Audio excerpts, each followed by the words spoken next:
Welcome to episode 21 of Uncontained. I'm your host, Aaron Static Render, and on the show today, I have podcast hosts of one of the most, possibly most unusual podcasts that you'd think. Normally, you don't try to put people to sleep during your podcast, but this man's an expert at it. Drew Ackerman. How's it going today, Drew? Hey, I'm great. Thank you so much for having me on, Aaron. It's so great to talk to you. Yeah. Thanks for coming on. I've listened to your show a few times, and it almost feels weird saying it put me to sleep because it's not something you would normally want to tell somebody who has a podcast. But in your case, that's the goal, right? Yeah, the whole idea of my show is it's called Sleep With Me, and the whole idea is it's a podcast to put people to sleep, and it's kind of like a bedtime story for grown-ups, but like a bedtime story that like your most boring or idiosyncratic friend would tell, or your grandfather. So it kind of has a lot of tangents, and the whole idea is to distract you from whatever's keeping you up at night so that you can kind of just tune out and drift off into sleep. Interesting. Yeah, one of the ones I listened to, it was just to give people an idea what some of the subject matter is. I remember something about aliens and bank robberies and pyramids. Yeah. It's usually pretty random stuff like that. Some of the shows are like made up on the spot, or kind of like train of thought stories, or like based on what's trending on Twitter or what's on the front page of Reddit. I'll just kind of use those as story points. And that kind of sounds like front page of Reddit type stuff. Those were some of the main news stories. And then I just try to work that into a bedtime story for whoever's listening. Where did you come up with the idea to tell bedtime stories and put people to sleep? Yeah, it kind of came, like, I guess it was like a bunch of different things that came together. One was like podcasting. Obviously, you're a podcaster too. And it's like, once I started listening to podcasts, I don't know, it kind of changed all my listening habits and started to crowd other stuff out. And I was like, man, this is so cool being able to listen to like people interviewing creative people, or, just like news stuff that wouldn't normally be investigated, or, Night Vale or stuff like that, like really creative out there stuff. And I was like, oh man, I want to do a podcast at some point. And then before that, like the podcast really comes from like when I was in grammar school, I couldn't sleep. I had a terrible time. I was really having a lot of trouble at school. And in like fifth and sixth grade, especially, like I'd be so stressed about going to school that I'd just spend the whole night thinking about it and worrying about it, and then worrying about not being able to sleep. And it sucked, and it kind of sucked, like telling adults, like I'd be like, hey, I can't sleep. And my parents would be like, oh, well, drink some milk before bed. Or, why don't you count sheep? And I'm like, that doesn't work. Like I can't sleep. I tried that stuff, and it just felt like you could, like people that could sleep couldn't relate to me. Yeah. And it was just this like memory, a painful memory, I guess I never forgot. But at the same time, at some point in sixth grade, this kid in my class that had an older brother, he was like, yo, my older brother listens to this comedy radio show called Dr. Demento that's on Saturday nights. Dr. Demento. All right. Yeah, and he's like Weird Al's on there, and they play these crazy songs. And so I started listening to that on Sunday nights, and it's on for like 2 hours. And it's just like a random comedy show. But I remember it never put me to sleep, but it made me stop thinking about the next day at school and getting in trouble, or having trouble with the teachers and stuff. And it just swept me away. And I was always so grateful for that. And I guess those things like sat in the back of my mind. And then I was like, maybe I could do like a bedtime story podcast. And not so much for kids, because I don't know, kids, it feels like a whole different type of thing you're dealing with, or maybe you got to be more responsible because their minds are still forming. But yeah, I was like, well, I could do a goofy bedtime story for grownups, because it doesn't feel like there's like guided meditations and there's like hypnotism. But a lot of people like fall asleep to like Bob Ross or the TV or Waves. I actually fell asleep to Bob Ross the other night, actually. It's on Netflix now. put it on and just passed out watching them with happy little trees. But continue. Sorry for the interruption. No, but that's like totally like, but some people it's like, oh, that doesn't work for me, or Bob Ross gets on my nerves, or I get distracted. And I was like, huh, maybe I can make something that's kind of somewhere like between Bob Ross and the sounds of birds chirping, like somewhere in the middle there.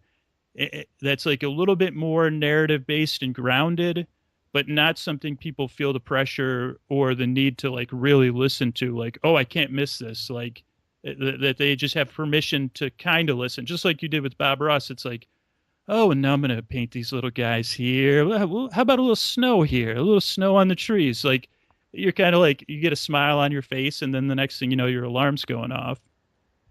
But one thing about Bob Ross, though, is sometimes when you're actually watching it and not just like drifting off to it, you're like watching him paint it, and then he starts doing something to the painting, and it's like, no, you're messing it up, and then it all comes together at the end. But like, I don't know, maybe it's just me who thinks like when he starts something, I was like, oh, I thought that picture was good before, now it's messed up. Wait, okay, now it's better.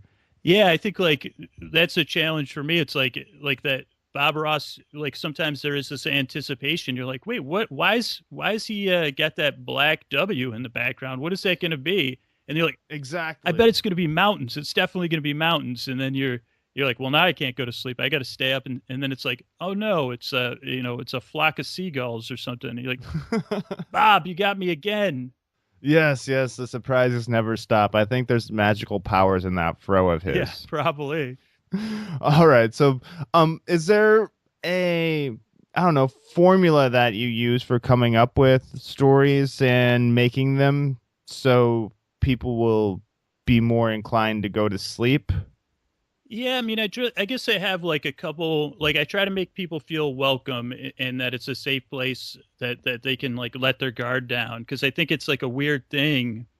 I mean, just like we're talking about, like it's one thing Bob Ross is like an icon, but you wouldn't want to wake up and see Bob Ross in your bedroom. You'd be like, yo, Bob, what are you doing in here, man? You're creeping me out. Like even seeing him waking up and seeing him on the TV might be a little bit off-settling. Yeah. But so Yeah. for me, I feel like listeners that are putting this podcast on and they can't sleep.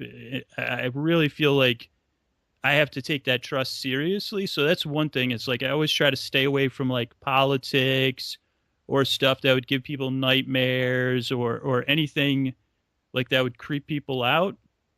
Okay. So that would be rule one. And then rule two is kind of like, I guess like it's a benefit of like having a distracted brain. Like a lot of times all I have to do is like stay calm and like start to talk. And then I'll get my, like, I just follow the distractions in my own brain, like kind of like a Sunday drive with like your dog. And you're like, what are you looking at now? And then your dog goes to the other side of the car and you're like, are you looking at something or are you smelling something? Like my brain, like I'll be talking about something and I'll be like, man, like, oh, what about when did they start coming up with more than one flavor of string cheese? And then I'll just start talking about string cheese for 10 minutes. And then, I'll be like, oh, wait, because it's like a thing on Twitter now. People are talking about room temperature string cheese. And I can, if I try to use just like where people at first are like, yeah, you're right. And it's like, when did polio lose their like dictatorial grip on string cheese? And then, for a second, people identify with that. But then once they hear me rambling, they're like, oh, wait a second. I don't really need to pay attention. It's not like it's 99% invisible where he's going to come up with the design of string cheese or actual string cheese based answers. It's like he's just a lunatic talking about string cheese. Yeah. All right. All right. So come up with a subject that's just intriguing enough to catch their attention at the beginning of it and then just ramble on and on and on until they know that nothing's really being solved in the conversation. Is that kind of what you're saying? Exactly. But also knowing when to move on to the next thing so that the part of their brain that's overactive doesn't catch on either and be like, oh, wait, he's just talking about, like, I couldn't talk about string cheese for an hour. Well, I probably could. I mean, at this point, I've done so many episodes, I could probably find which string cheese had the parrot on there? Why would you sell string cheese with a parrot? That's kind of like what the podcast is like, but like just changing subjects often enough that I can stay engaged as a storyteller and that anybody that might be awake, that they kind of don't feel like I'm dialing it in either, or that people Yeah. that are asleep and they just feel like I'm rambling too much. I get, and this might be just that I'm so obsessive, like that I'm like, man, I don't want people to wake up, so I really like I like probably put too much work into the podcast, considering it's made to put people to sleep. Do you have a lot of people that listen to fall asleep versus, or more people who listen to fall asleep versus that listen just to listen to the show? Oh yeah, like I mean, I think like the people that listen just to listen to the show are people that have been listening already to fall asleep, and then they like get used to it, and then they're like, "What was he Was he talking about, like at breakfast with their partner? They're like, was he talking about string cheese last night, or was that a dream?" And then they're like, "Oh, I got to re-listen to see what he was talking about." But like the normal listener will listen to will listen either to fall asleep, or that they're really they have like real hardcore insomnia, so they're just listening kind of for like to have somebody to listen to. Or there's like a lot of people that like run the podcast all night, or they get up in the middle of the night and start playing it when they wake up. Um, but most people just listen. Yeah, at some point they tune it out and fall asleep. But there's a small percentage of listeners that listen to the whole thing. All right, cool. So, the name "Sleep with Me." Obviously, there's a double entendre there. How'd you decide on that title for the show? Yeah, it was kind of hard coming up with a title, like because it was either like something that was too on the nose, like hey, bedtime stories, and I'm like, no, or so it was either too on the nose or too like a Cinemax movie, like Nighttime Tales, or you know, I don't know, Pillow Talk or something. I'm like, okay, no. So I was trying to find something that wouldn't be on Cinemax and wouldn't be like at your grandmother's picnic to be like, oh, have you listened to quilt stories? Like, so it has to be somewhere. So I was like, oh, Sleep with Me, and the show is pretty silly, so it kind of like it fits. And I think like yeah, I mean that's the whole idea. It's like people have to trust me to fall asleep with me too. So it's kind of like yeah, but it's definitely it helps having a goofy title because people right away are like, okay, I definitely don't need to take this guy seriously. All right, yeah, it's definitely ear catching too. Sleep with Me. You may not think that it's bedtime stories right away. You may think that it's like middle-aged virgin trying to get people to hook up with them, or just some swinger trying to pick up his next Yeah. his next conquest. But how many people, when you tell them, how do people respond when you tell them the name of your podcast if they haven't heard it yet? Well, yeah, like so we both go to this podcast meetup, and that would be like the perfect example of a normal reaction. Like, because I'm like a pretty introverted person anyway, so wherever I meet people and the podcast comes up, and then like especially if you're sitting around in a circle and everybody's like, yeah, well, my name's Aaron, I got this Uncontained podcast, I kind of do stand up and I interview, like you have a podcast that's engaging, and it's it makes sense. You're like, oh, okay, yeah, this guy's pretty funny that he does it. So then it comes around to me and it's like, yeah, I got a podcast, it's like a bedtime story for grown-ups, it's called Sleep with Me. All right, next, go ahead, next person. Like, and people are usually like, I'm sorry, what? Like, and then their brain is still like, okay, did he say a bedtime story? Wait, did he say sleep with me?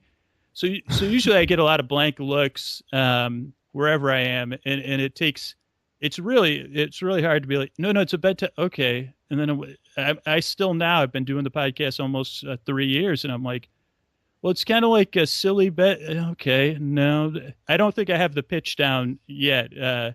But if people can't sleep, they're like, okay, like people that can't sleep are like, wait, I'll try it. Like, okay, it might put me to sleep. Like, I'll try it. So, like for a regular person, they're kind of like, what the heck? And they'll just move on. But like people that can't sleep, they'll at least try it. I mean, some people I Yeah. drive absolutely nuts, but like the people that enjoy the podcast, I guess it works for. I mean, and that's the beauty of podcasting, right? It's like, oh yeah, if you Yes. like someone, you can tune into them and check it out.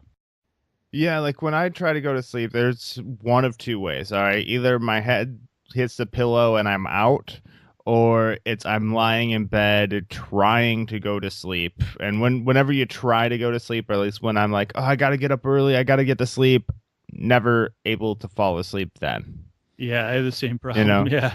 So that's actually when I put your show on, and it actually helped. It actually helped. So like when I was like had to get up early and whatever, and was stressing out about falling to sleep, when you think about falling to sleep, it never works. Yeah. I mean, that's the kind of thing with my show. It's like when you're trying to fall asleep and then you're like your brain starts racing, you're like, well, how the hell do you fall asleep anyway? And you're like, wait, well, if you're thinking about falling asleep, you'll never fall asleep. And then you're like, well, how am I going to stop thinking about falling asleep?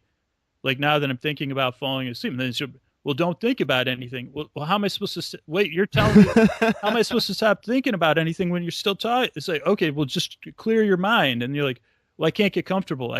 Because I got to go to sleep. I can't clear my mind. That's too much pressure. Like, so my whole concept is like, just listen to me ramble. Like, you really can't think about two things at once. So if you're listening to me, and it doesn't drive you crazy, like you're like, huh, okay, yeah, string cheese, eh? And after like 4 or 5 times, most people are like, I guess they probably partially roll their eyes. They're like, oh, he's going on a tirade about some dairy product. I guess I can. And then the next thing you know, they're waking up for work. Definitely distraction helps, because once you're in that loop of thinking about trying to fall asleep, it's never a good situation to be in.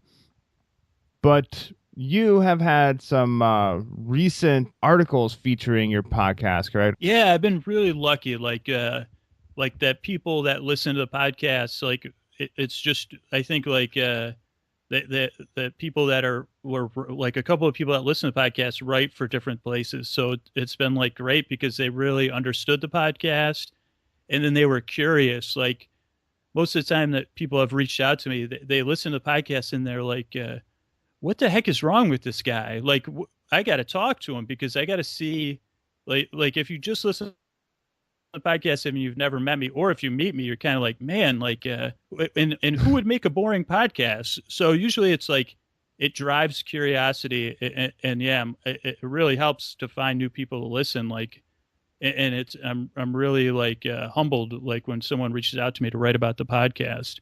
Yeah, yeah, and it's not who would make a boring podcast, but it's more like who would make an intentionally boring podcast. Right. That's the thing. There's plenty of boring podcasts out there. Hopefully mine's not one of them, but there's not too many when the person's like, I'm going to make this as boring as I can so the person can fall asleep and yet still be creative.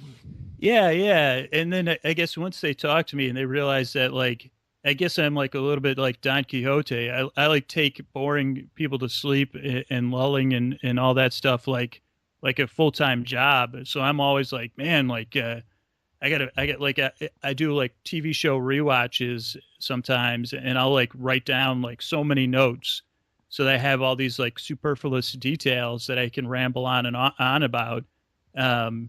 But I guess it goes back to that memory. Like I can remember what it feels like to be stuck there all alone and just like how much it sucks. And so that really drives me to just do the best job I can, I guess. Yeah, definitely. You mentioned like writing down details from rewatching shows.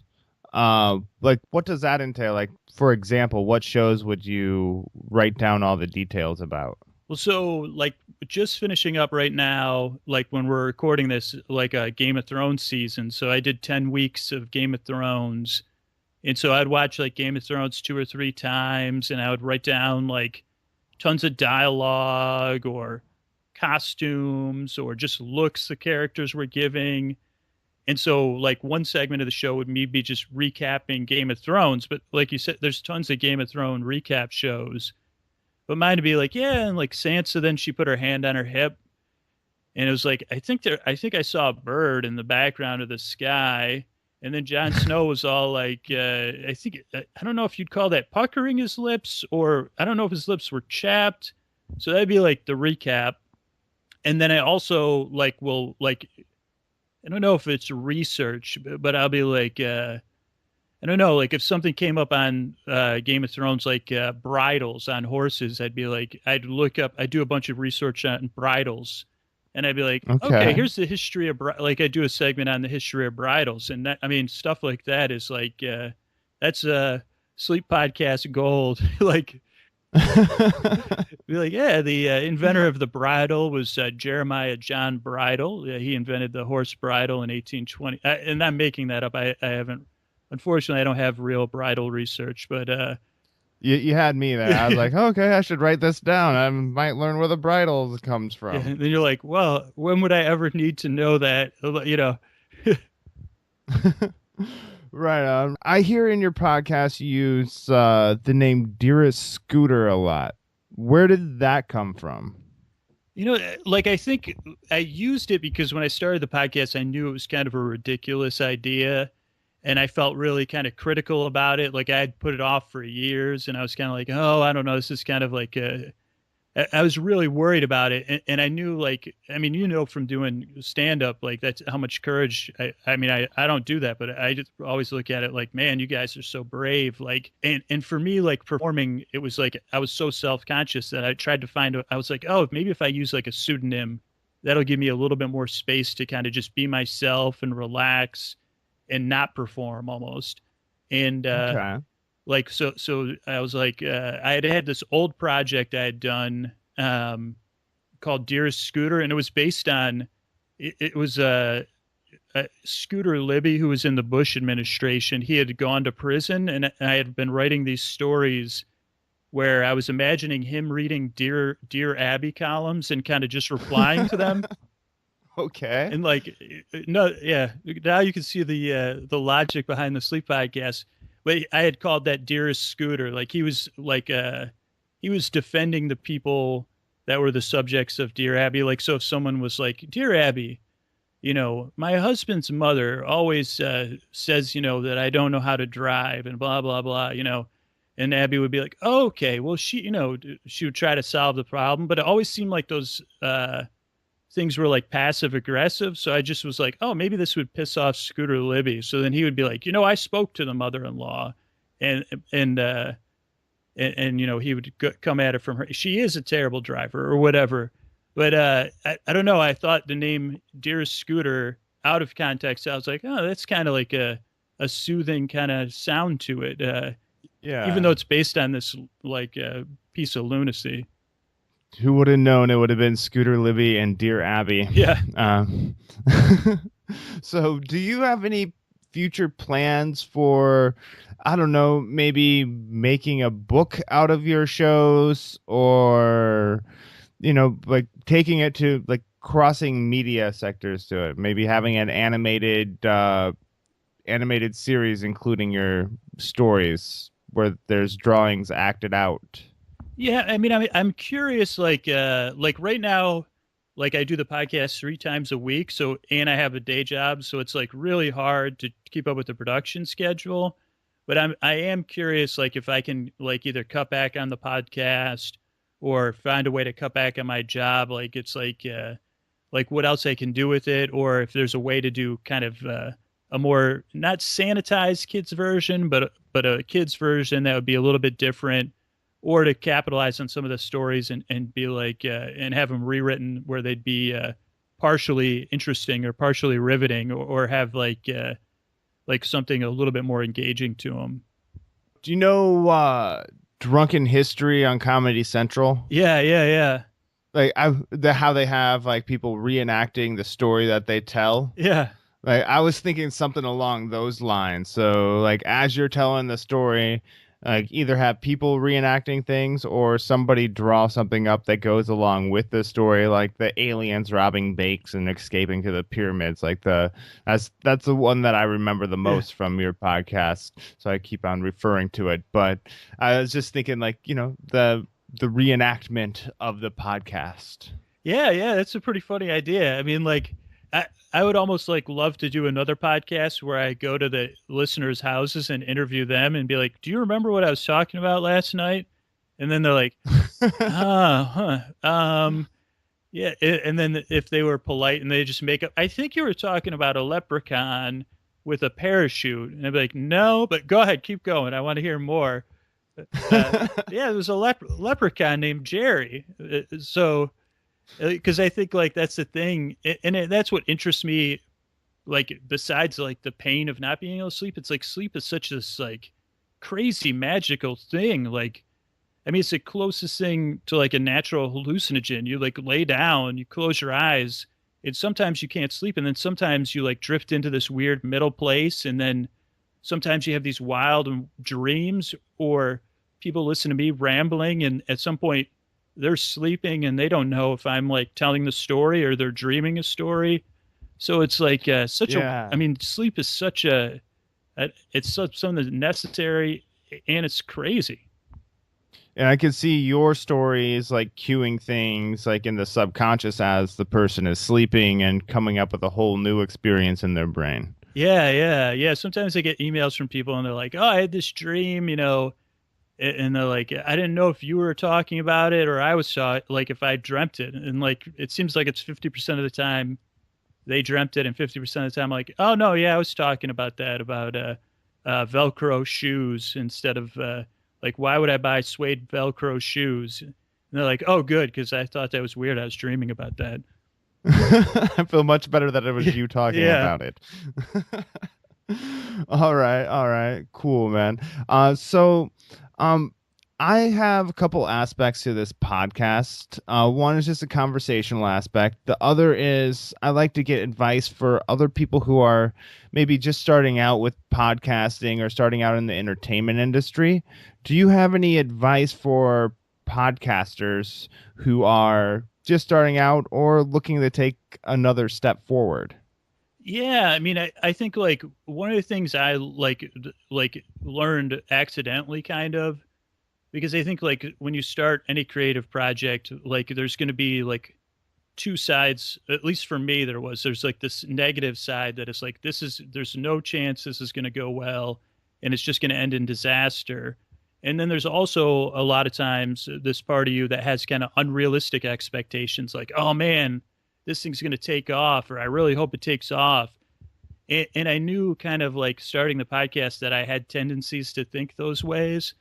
And I was like, oh, I don't know. Like, I think this is the kind of thing I got to keep following through on, and not like go to two extremes, especially the giving up extreme. Like, I just have a history of like starting writing projects and not making it through the rewriting phase, or just not getting stuff done. And so when I started the podcast, I like just picked different episode numbers. Like, I think I picked episode number 2, episode number 7, episode number like 15, 21, and I made those quit dates so that when I like in between those episodes, I wasn't allowed to stop. But when I got to episode 2, I was like, all right, do I want to make it episode 3? And I was like, yeah. And then in Okay. between those, like, you just keep going. And then when you get to that 8th episode or that 21st episode, you know, then the part of you that's critical, or the part of you that has unrealistic expectations that haven't been achieved yet, you say, like, I guess you just sit down and have a meeting. I guess for me, I guess I'm like multi-personality, but I'd be like, okay, what does everybody think here? And then part of me is going to be like, well, this is the disaster. And the other part's like, well, we haven't gotten rich yet, or we're not making any money. And they'd be like, well, but it's still going well. Like, should we keep going? Like, I don't see a reason to stop. And that's gotten me to like 400 and I think 407 or 8 episodes. Like, Oh, wow. so, and I mean, believe me, like there's tons of times I've wanted to quit or stop or be like, man, I don't know if I can keep up this work, or I don't know how I can go on, or I don't know, like, but just having those points where I'll be like, okay, well, let's just make it to 425, and then we'll decide. And that's it's a lot less pressure on yourself, like, because like you can be like, okay, that's fine that you want to quit, but yeah, we'll have a fair discussion at 425, and then we'll decide. So you're still doing the okay, we'll go through to this episode, and if we're not there, we'll call it quits or make the decision there. You're still making those little milestones. Yeah, I guess like it got harder as like as times pass. Like, so and I think I've spread them out too much in some sense. Cause so like the next time I'm deciding is like, I've set dates now. So September 1st, I'm actually kind of deciding if I should keep making 3 episodes a week or if I should cut back to like 1 or 2 a week. So it's kind of like, actually, this is like a weird time to talk because I'm really like, oh man, I don't know what's going to happen. Like, and it'll be interesting to find out. But like, if I had to decide today, I don't think I would make a good decision. But like now over the next 2 months, I can be like, well, where are things at? And then when the beginning of September comes, I don't know. Not only will I be thinking clearer, but like I'll have like lived kind of through the uncertainty in some sense, and that's something I'm Okay. not good at. Like I like to have clarity, or I'd rather make a bad decision than have uncertainty. And the podcast has really taught me like, hey, like, and in some sense, this is something a lot of people know, but I guess it's hard for me to realize this. Like, yeah, most adults don't know what the hell they're doing. Like, so it's not easy. So, but I think like any project, like finding little tricks like that to just keep going. Like when I've talked to anyone that's like podcasting for a living or doing other creative stuff, the number one piece of advice they say is just keep going. Like they're like, actually, they don't even have any. They're like, keep going. Like that's what they say. Every single person has said that to me in some different way. Yeah, I hear keep going and be consistent a lot. Don't skip dates, don't skip weeks. Just keep going. And as long as you're putting out a product and people, are able to access that and you keep driving on, eventually you'll get somewhere. Yeah, I think I totally agree with like the consistency part. Like my shows come out 3 times a week on Sunday, Tuesday, and Thursday. And even if I don't keep making the podcast like years from now, like having those deadlines, like I mean, like it's like you're trying to meet your deadline too. It's like having that like pressure, that deadline, and knowing how it works if you stay true to it. Like there is something magical. It's not always pleasant, like having to put a show together, or stay up all night editing a show, or be panicking Yeah. and like be like, come on, oh no, my internet's down right when I needed to upload. Like, but like those are like these like I don't know. I have to believe that like those are like these lessons that like it's an intangible kind of gold mine that can transfer to any other kind of project. Yeah, definitely, definitely. And I've heard some weird or some statistic, couple different numbers in it, but most people who do a podcast or something like that quit after like I've heard both the third episode and say like the seventh episode. Yeah, I mean, I believe that because it's like it gets like it's like the first episode is probably the hardest to just start, but then like when you put it out there, like I guess maybe that unrealistic side, you're like, oh wait a second. Like when I started my show, I had no following, and I had no listeners, and I didn't have very many listeners for a while. Like I had single digits, then I had double digits, and it's like I think it is a real like of building an audience. That's a part of it. It's building, and it can be really slow. But if you go slow and steady and you're consistent, I mean, I know my show has just slowly grown, and I've also heard that like the 3 year mark is like a good place to like strive for. Like that by 3 years you'll have a. I mean, if you can make it 3 years, not only will you have learned a ton, but that like you'll have a pretty clear idea of like what you should be doing next. Yeah, you have 400 some episodes. How many years is that? How long have you been doing the show? I've Sleep with I've me. been doing it like let's see, like two and 3/4 years. So like 3 years in the fall. Okay, so you're getting up there. You said you started out with one digit or two-digit listenings per show. Mind me asking, what are you up to now? I mean, the show there's a lot of listeners. I mean, like I don't like sharing it too much. Like, but like yeah, like if you stick with it, like you'll get into the thousands. I mean, I think it's like, but it took me. I don't know if I hit 1,000 for a long time. Like it took me a while to get to 100 listeners. Yeah. But then it's like kind of like if you have 100 listeners, like then you have like even if 10% of those people are telling people about the show, it's like the math slowly starts to build on your side. And I Yeah. think podcasting like is building one listener at a time. Like it's like if one person can hear your voice and they kind of relate to your humor or the way like for your show, like your insights that you're drawing out of people, it's like that person's going to stick with you and they're going to be like you become their friend. Like they're like, oh, I can't wait to listen to Aaron on my drive home. Like, I wonder who he has on this week. And that's like a special thing about this medium that I think people that I don't know. It's such I feel so lucky to be creating something and it's, it's not super expensive to put out and there's not barriers and there's not censorship and I don't know. It's really cool to be in making a podcast. Yeah, I agree with the no censorship thing too. That's a huge thing for me. I worked in at a radio station for 7 years, and the FCC has its regulations, and plus the radio station itself has like songs you have to play, songs you can't play, type thing like that. So having the freedom and no censorship, that's a huge appeal of podcasting to me.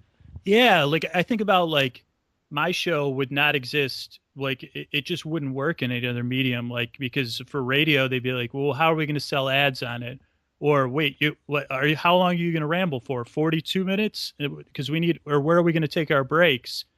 Or even like shows like conversational shows like this one, it's like it gives people so many more outlets to talk about stuff. And then for listeners to be like, to hear those things that are going to give them a spark to start their own projects or follow through or keep going. Yeah. My goal is to find that ground where it's entertaining to listeners that aren't involved in the entertainment industry and yet still informative to people who are either getting into the industry or looking to take that next step. Yeah. I mean, I think it's cool because it's like with the people that you interview, it's like you'll get people coming in and they'll be like maybe they're coming in because you're interviewing someone from their favorite band, but then they'll be like, they stick around because once you have someone in your ears and you like listening to them, you usually keep coming back for more.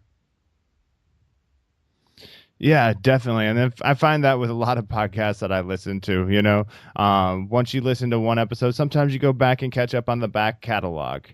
Yeah, you just start down like you're like, oh man, like that's funny because like yesterday I was cleaning out my pocket casts because I was like I'd looked at my phone. It was like I think there was like 14 gigabytes of podcasts on my phone. I'm like, holy moly. And I started digging through. I think you must remember this. I downloaded like every episode of that podcast. And I was like, okay, I got to clear up some space here. I don't have an iPhone, so I don't download to my phone. I just go through like Stitcher and stuff and just kind of stream it as it goes. But I also have, that can get costly if you don't have the right data plan. Yeah, that's where they get tricky on you. It's like, I think T-Mobile has some streaming freedom, but it's like hard to figure out what services are aligned with them. Yeah. Where can people find your podcast, Drew? You can find it like on iTunes or on Stitcher, any place you already consume wherever you listen to Uncontained, my podcast will be there. So that's probably the best place to check it out. And I mean, I have a website. It's sleepwithmepodcast.com. But most people, they just, especially for a bedtime podcast, it's like just easier to subscribe and then get in bed and press play. Do you have a Twitter account or anything like that where people can message you about weird dreams they had or success of falling asleep from your show? Yeah, for sure. Twitter. I'm at Dearest Scooter on Twitter. That's the best place to. It's hilarious. Or if there's a GIF or GIF, however you pronounce it, that represents your dream. People send me crazy stuff like that. It cracks me up. I normally go with GIF because I believe GIF is peanut butter. Yes. And choosy moms choose that. Yeah, I always get it. I'm like, I'm like, well, I always assume whatever way I'm pronouncing it's wrong. So then I'm like, well, let me just do both. Like, actually, and that became this is like, that became a podcast episode one night. I was talking about it, and I was like, well, maybe they're brothers.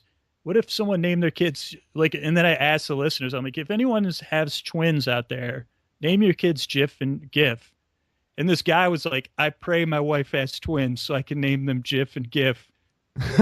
And I was like, you're my hero, man, but don't do it. I said, don't doom your marriage and your child's future. Yes, that might not go over well with the wife. Yeah. And yeah, or Gif, and poor Gif. Yeah, poor Gif. Or, poor Jif. Yeah. Both those names, they'll probably get picked on in class. Yeah, it'd be like, where's your other F? What kind of Jif? Yeah. You're one F short of a name.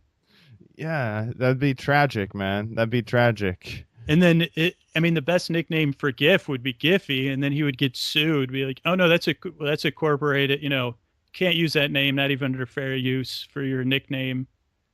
Like, poor Giphy.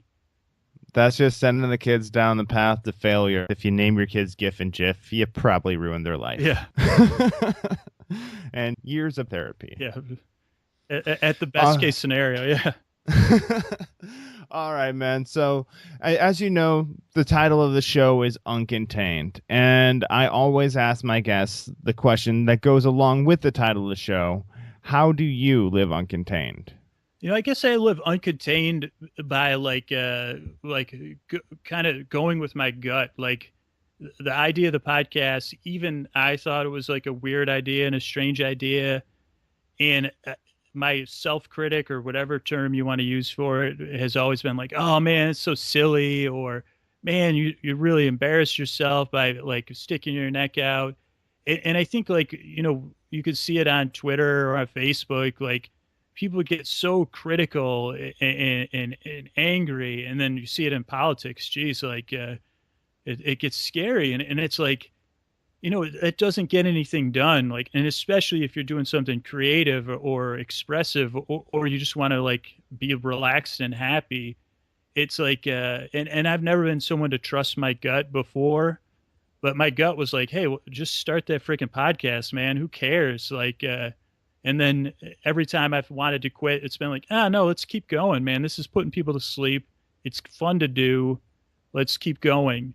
So, the best way I can be uncontained, and I guess that is like channeling your uncontained, is like, let it out, and don't like let your own like overthinking or self-doubts like contain what you can share with the world. And I guess that's what I'm trying to do in an odd way. I'm trying to share my lulling boredom and curiosity with the world. Well, for the people that it's helping fall asleep, I'm sure they are more than thankful. And I hope, and I bet they hope, that you do decide to keep doing this. Yeah, for sure. All right, Drew, it's about that time to sign off the show today. I'd like to thank you for coming on and sharing with my listeners here on Uncontained. Would you do me the favor of signing off the show for me today? Yeah, sure. Thank you so much for having me on. I'm Drew Ackerman. I also go by Dearest Scooter when I'm given the lulling, soothing tones and pointless meanders, and I live uncontained. Thanks again to Drew for stopping by, or as his fans know him, Dearest Scooter, for coming on and talking about his show, Sleep With Me. If you have trouble sleeping, people, make sure you check out his show. Give it a shot. It might be just the thing you need. And please do us both a favor, rate, review, and share both Sleep With Me and Uncontained. It will help people find us easier on iTunes.